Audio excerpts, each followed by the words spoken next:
Hi, welcome to the video. So today I'm going to talk about, I'll show augmented triads. I'll show a bunch of fingerings, including simple 1-octave fingerings. I'll combine those together to make 2-octave and 3-octave, such as, and then I'll demonstrate some licks and different ways to use them, such as, or here's a different one. So let's go, and I'll also talk about how they fit with keys and such like that. So let's jump into what they are first. And all this will be tabbed out, which I'll show at the end, but you can also download for free on my Patreon page. You don't have to remember, and the link is in the description. So what is augmented triad? Basically, it's a major triad with a sharp 5. So because it's got that sharp 5 instead of your natural 5, it's going to create tension.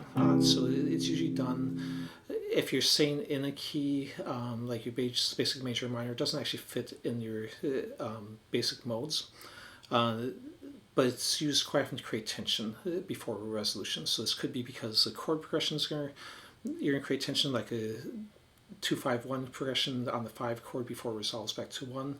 You might use augmented triads, or it might just be over a static chord or no chord, and you're creating tension before resolving, kind of like with a blues scale. This note creates tension that then resolves. So it's all stacked major thirds in the same way that diminished arpeggio is stacked minor thirds. So because of its symmetrical nature, you could really consider any of the notes in the chord or arpeggio to be the root.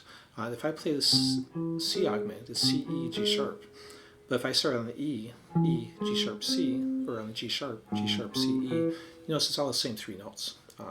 So really, every arpeggio has the sound of 3 different ones. You could either consider it a root position or an inversion of one of the other 2 notes.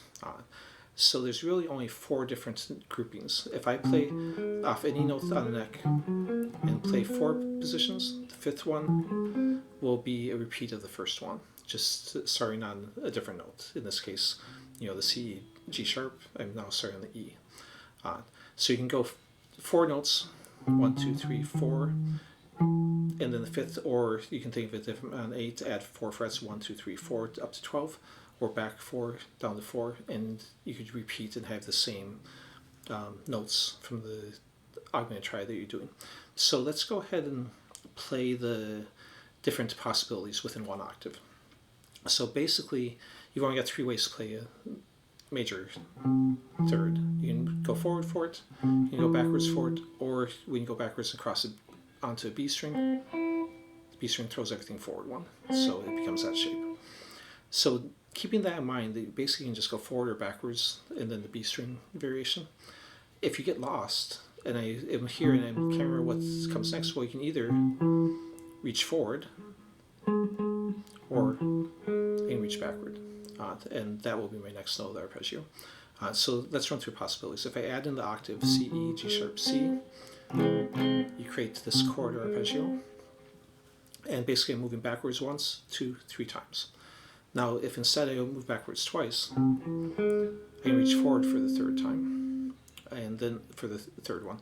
Then if I move backwards only once, I can reach forward and then back again.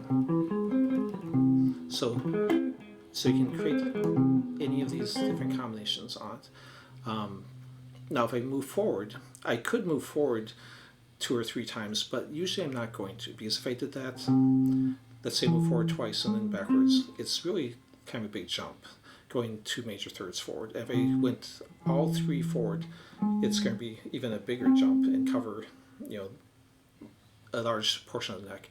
So you might do that if you want to shift positions, move it 2 forward, or if you're tapping or something, but I won't include those in the combinations because I don't really consider them to be as practical or as useful in most ways. So instead I'll move forward once and then come back. So on this one, I'm going to jump forward to my 2nd finger, because if I use this one, I'm really not set to get the last note. Or I can move forward, and this time I'm going to use this finger because I'm going to go backwards twice. So always think about what's coming up next, and that should help you figure out what fingering is best. So now I could take these same shapes. Well, before I combine them together, let me show you how they change if I cross a B string. I'll take one of the ones we did. This one where you go backwards twice and then forward once. And then if I just move to and start the same thing on my next note down, it'll be the same 3 notes, just now it's E, G sharp, C. And again, if you're not sure what that last note is and you're forgetting, think of like a major scale. That fingering, and that's your major third. So anyway, so we had the first one, same shape on the second one, because I haven't crossed the B string. Now if I move to the next note, instead of being here, it's going to be directly below. And then if I move to the next one, starting on a C, again, B string throws it forward, so it's directly underneath. And there's my different fingerings. So I won't show every possibility as it crosses the B string, but just remember, just move it forward if it crosses the B string. So let's jump into some 2-octave possibilities. So I'll take this simple one here that we already did, and then I'll just go up an octave, C, E, G sharp, jump up to C. So basically I'm going forward for that instead. And then I'm going to go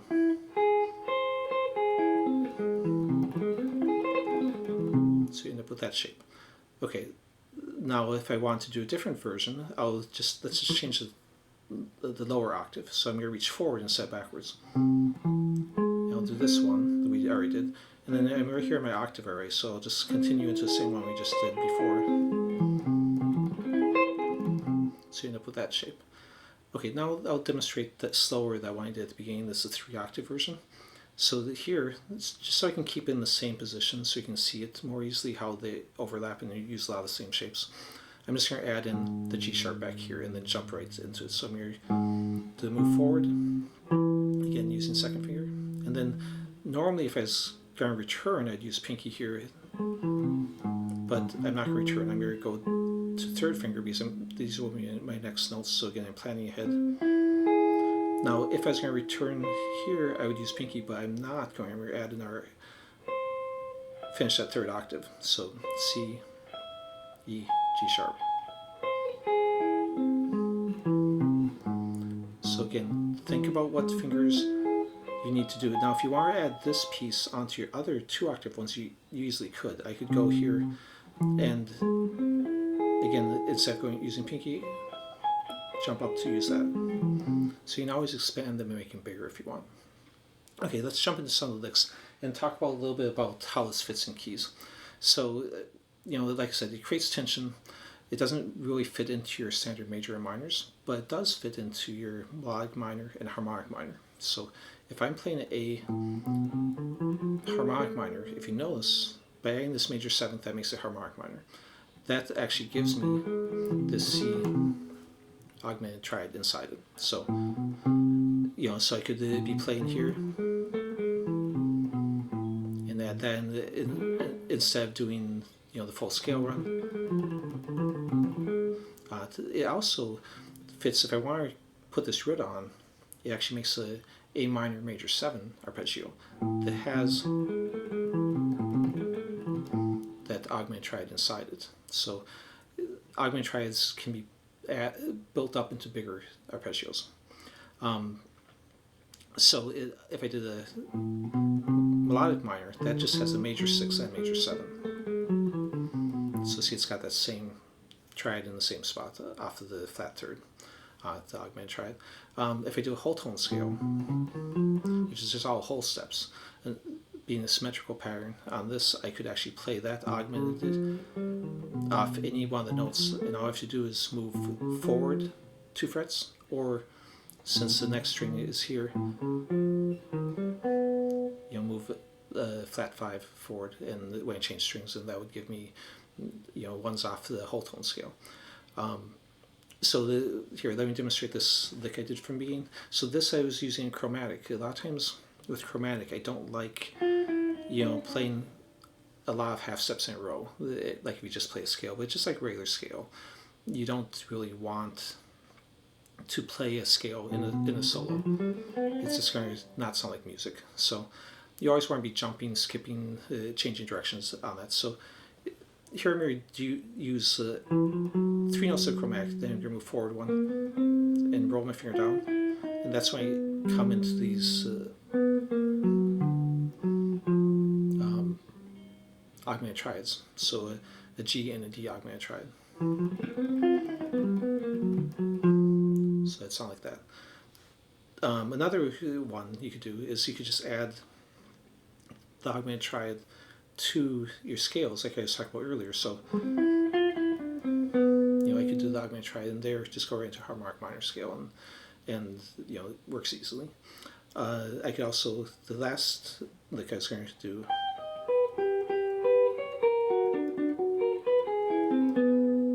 done slow is like that, done faster. Basically, that's a augmented triad. Here, I come back to this note. You could either consider this to be a root, and it's a B augmented triad, or the G to be the root. The song is mostly in B minor, D major, so I was considering more of B. Then I go into a D augmented triad, but instead I add the major 7 because I felt I added even a little bit more tension to it. And then I went to C augmented triad, also with that major 7 added. And I ended on the B. So it sounds like that. And that's from my original piece that I wrote for a different video called Good Enough. So if you look up my video on that, it would show the entire piece and the tab for that entire piece and a walkthrough of it. So if you want to check out that whole piece. So basically, here's the tab. I basically have everything that I ran through, the different shapes of the thirds, the how it's the same notes, the moving it, different possibilities in one octave, talk about moving it forward and not really being as practical ones, how you move it through the different ones on the going through a B string, and then the combinations and the licks. And then, I just kind of wrote some recap on here, basically of talking about how it's, I'm going to try as a 1-3 sharp 5, and how it fits in the melodic minor, harmonic minor, whole tone. It's all stacked thirds. There's only 4 possible note groupings. Okay, so anyways, hope you liked the video. Please like, subscribe, and I'll see you next time. Thanks for watching.